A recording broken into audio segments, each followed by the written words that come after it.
Jake Gyllenhaal's latest action movie Roadhouse, which is available on Amazon Prime Video, does two things for you. First of all, it lets you in with a very vibe, with a very moody environment, and then it packs a punch of adrenaline rush in your veins. After finishing the movie, you'll feel high on adrenaline because all of the action that you see in the movie, all the punches that you see in this movie, that really gives you a high adrenaline dosage at the end of the movie. But firstly, let me start off with the story of the movie. The story of the movie is quite generic.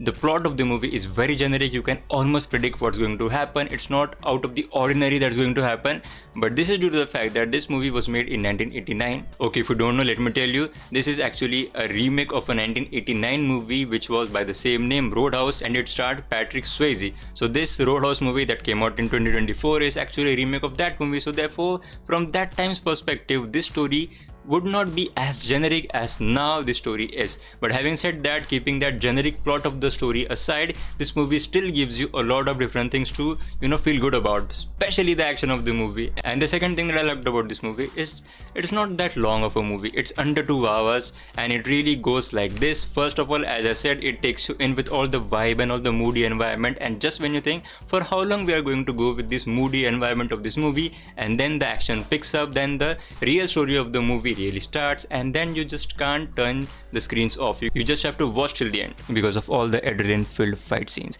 And the fight scenes in this movie are not like those over the top action sequences that you get in a Mission Impossible movie or a Fast and Furious movie where one car hits another car and 10 cars actually flies around. Though we have certain kind of a scene that means some over the top bombastic action sequences, but it's not the chunk of the movie, and it's just one set piece, and that too it's not with a car. So that's why it is again a bit interesting. But on the contrary, this movie's action really packs a punch because the action actually gives you punches in its action, because our main fighter is actually an MMA fighter in this movie, in the storyline of this movie, and therefore whenever he fights like an MMA fighter. Therefore, you can see all those punches that he can punch and all the moves that he makes. It really feels organic. It doesn't feel like he's just slapping someone or just carelessly swinging his arms around to, hoping to hit someone. No, it is well choreographed. It is meant to look gritty, and it's meant to look powerful enough to make you feel the punches in this movie. Now, as we are on the topic of the action, let me talk about how the action sequences were shot. Now, if you have been following this channel for a while, you have to know that how much I love one-take action sequences. I absolutely love one-take action sequences for numerous reasons, because first of all, it is very difficult to shoot, it is very difficult to choreograph. It has to be like a play or like a live dance show that you see, that every other background dancer or at least the main dancers are actually in sync. Then it is also difficult to shoot. You have to manage everything. You have to manage blocking, you have to manage a lot of things which are very technical. And with all those difficulties, one major difficulty is of the main actor, because not every actor is a good fighter. So the actor has to train a lot to move every little body in his movie in sync. So that is why I really love one-take action sequences, and I'm really a fan of them when they are done right. Now let me tell you, this movie does have one-take action sequences, but they can't be counted as one-take action sequences because they are not actually. There are a lot of cut between sequences, but those cuts doesn't hamper the experience of watching those action scenes, because whenever there is a fight, suppose I'm punching this guy and the other guy is ducking and then he's pulling me out and all those stuffs. So those are taken in one take, probably 6 or 7 seconds, and then you are cut to a different shot, and then again that little one take action sequences of 8-9 seconds again continues. So therefore it is not at all a one take action sequence, but it gives you the feel of it. It gives you the the main thing of one take action sequences are that it should look real, that whenever you are fighting there should not be any cuts. Like if I'm punching this guy here, so there should not be a cut when the punch moves here.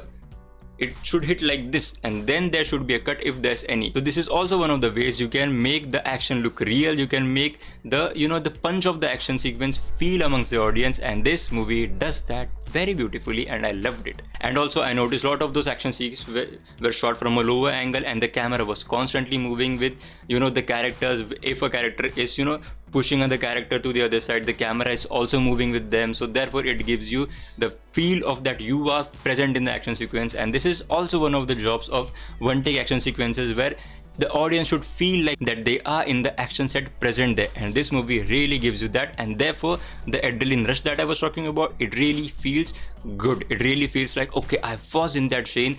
And also I almost forgot, there were a few point of view shots as well. Like if Jake Gyllenhaal is getting punched in the face, you can see the actor in front of him who is punching him. So I like that pretty much. And also there were a few scenes in which if the actor is getting punched, then he can't really hear for a couple of seconds, or he can't really see correctly.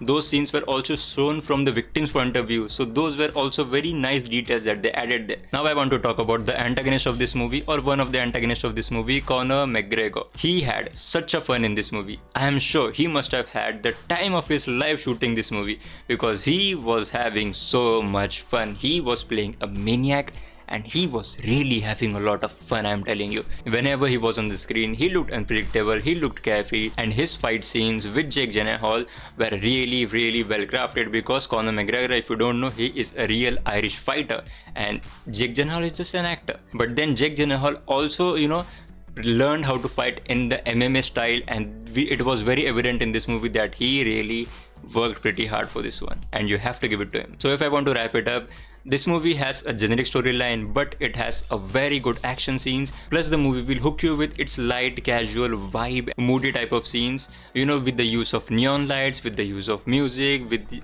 you being sitting in a bar and there are bar fights going on. So it really sets up a very nice little mood, and then the real story kicks up, and then you just have to enjoy the action. So yeah, those were all my thoughts about the latest movie Roadhouse, which you can watch on Amazon Prime Video. And as always, thank you so much for watching.